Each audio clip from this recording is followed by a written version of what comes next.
Having carefully considered the seriousness, extent, and cumulative impact of the conduct outlined above, the national officials have resolved that Ms. Duduzile Zuma Sambudla and Mr. Ntamulo Ndlela have acted in a manner fundamentally inconsistent with the values, discipline, constitutional principles, and organizational interest of the MK Party.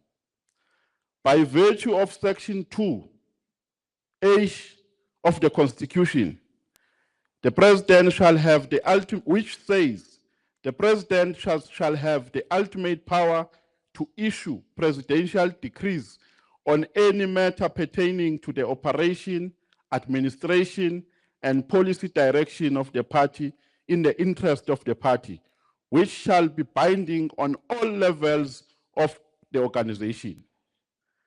The President may determine and convene a policy and consultative conferences to discuss issues and matter deemed important for the growth of the organization.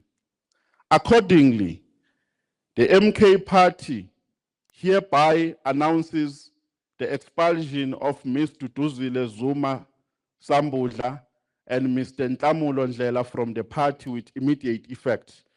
Their membership of the MK Party is hereby terminated, and they shall no longer enjoy any rights, privilege, responsibilities, or authority associated with the membership of the organization.